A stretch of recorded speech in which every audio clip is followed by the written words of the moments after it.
따뜻한 냉정, 오로라가 들려주는 지혜. 북아메리카의 북부에는 오로라를 볼 수 있는 곳이 제법 있는데 그 중에서도 캐나다의 옐로나이프와 미국의 페어뱅크스가 가장 유명하다.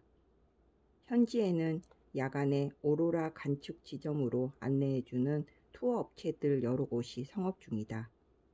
그들은 이 일을 오로라 헌팅이라고도 부른다.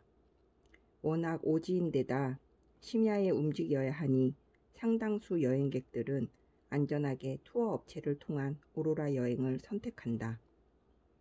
나는 어찌어찌 하여 두 지역을 다 가보게 되었는데 업체 인솔을 받는 통상적인 오로라 헌팅 대신 렌터카를 빌려 밤마다 직접 오로라를 찾아다녔다. 새벽 1시에 길을 나서면 칠흑같이 어둡다. 민가에서 최대한 멀리 인공의 불빛을 등지고 내달리다 보면 어느덧 먼 하늘에서 희미한 줄기로 오로라가 터져 나온다. 처음에는 하나의 선으로, 그러다 장막을 치듯 천공을 뒤덮고 마지막엔 너울너울 춤을 춘다. 우주가 내게 보여주는 독점쇼다. 하지만 모든 아름다움이 그렇듯 이 황홀경은 오래 지속되지 않는다.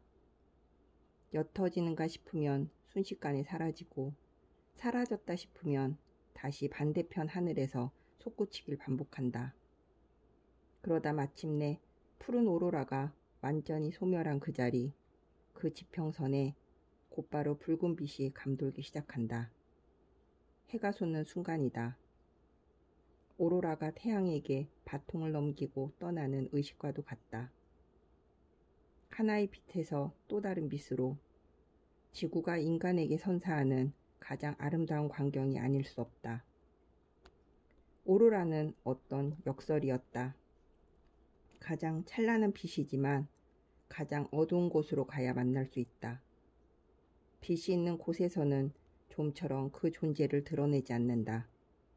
가로등 하나, 민가 불빛 하나도 오로라 관측에는 방해가 된다.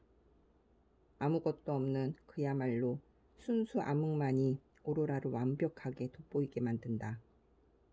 빛은 어둠이 있어야 그 존재를 바란다는 진리를 온몸으로 느끼게 되는 순간이다. 비슷한 깨달음을 북극에서도 얻은 적이 있다. 극지연구소의 아라운 탐험대와 함께 하절기 북극 탐사를 갔을 때의 일이다. 북극의 여름밤은 백야다. 24시간 내내 해가 지지 않는다. 새벽 4, 5시경이면 수평선 언저리까지 해가 떨어지긴 한다. 하지만 거기서 수면 아래로 더 내려가지 않고 그대로 다시 솟아오른다. 그 자리에서 그대로 말이다. 말하자면 저녁 노을이 지는가 싶다가 곧바로 아침 일출이 이어지는 시기다. 신비로운 풍경이 아닐 수 없다. 하지만 밤을 앗아가는 풍경이기도 하다. 밤이 없다는 것은 일종의 재앙이다. 한 달 가까이 밤 없이 산다는 것은 상당한 괴로움이다. 무엇보다 잠을 제대로 이룰 수가 없었다. 아무리 피곤하고 추위에 몸이 얼어도 쉽사리 잠이 들지 않았다. 하늘을 바라보면 새벽 2시가 낮 2시와 다를 바 없었다. 몸은 그 이상현상에 그대로 반응했다. 환경이 이상해지면 육체도 이상 증세로 정직하게 응답한다. 생체 리듬이라든가 사이클이 속절없이 무너졌다. 그쯤 되면 밤이 그리워지기 시작한다. 그 춥고 어두운 밤의 존재가 사무치도록 절실하고 소중하게 느껴진다. 북극 탐사를 마치고 알래스카 앵커리지로 돌아오던 날, 근 한 달 만에 밤을 다시 만났을 때의 감격을 잊을 수가 없다. 내 생에 그런 날이 올 줄은 미처 몰랐다. 낮이 아닌 밤을, 태양이 아닌 어둠을 반기다니 말이다. 세상 만사는 명암의 연속이다. 빛이 있으면 어둠이 있고 어둠 아래 있으면 그 다음은 빛이 찾아올 순서다. 명과 암이 어떤 식으로든 공존하면서 만물은 돌아간다. 꼭 빛과 어둠만의 이야기는 아니다. 세상에 존재하는 모든 상반된 것들은 저마다 공존의 가치를 지니고 있다. 음과 양, 물과 불, 어느 한쪽만 존재하게 되면 파멸이다. 만물의 무엇도 유지될 수 없다. 이는 전 우주를 생동케 하는 원리와도 같다. 인간의 삶도 마찬가지다. 아름다움과 추함, 사랑과 이별, 소유와 상실, 성공과 실패, 탄생과 죽음, 그 모든 공존이 삶을 삶답게 만들고 인생을 어떤 조화 속에서 돌아가도록 한다. 위대한 철학자 노자는 일찍이 도덕경에서 이렇게 말했다. 아름다움을 아름다움으로 알아보는 건 추함이 존재하기 때문이다. 착한 것을 착한 것으로 알아보는 것도 악함이 존재하기 때문이다. 북아메리카의 인디언 노래 가운데에도 밤은 낮의 적이 아니고 죽음은 삶의 적이 아니라는 구절이 있다.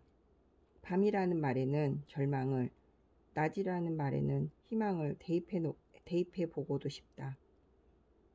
불행은 행복의 적이 아니라 어느 순간 행복과 필연으로 만나게 될 하나의 짝일지도 모른다. 살다 보면 희망이 절망에게 돌연 바통을 넘기고 물러나기도 하지만 언젠가 절망 또한 그 바통을 다시 희망하게 넘겨준다. 그것은 우주의 섭리다. 어느 하나만의 영속이란 없다. 하나가 존재하면 반드시 반대편의 다른 하나가 등장하는 게 세상 이치다. 인생은 그 섭리 아래에 있다. 절망과 불행에서 쉽게 달아나지 말아야 할 이유다.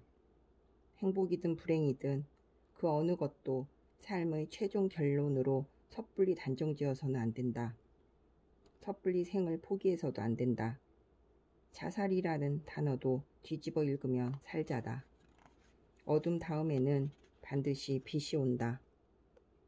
는 사실을 잊지 말아야 한다. 앞선 시간에 막막한 어둠이 존재했기에 뒤따르는 빛은 그만큼의 찬란함으로 다가올 것이다.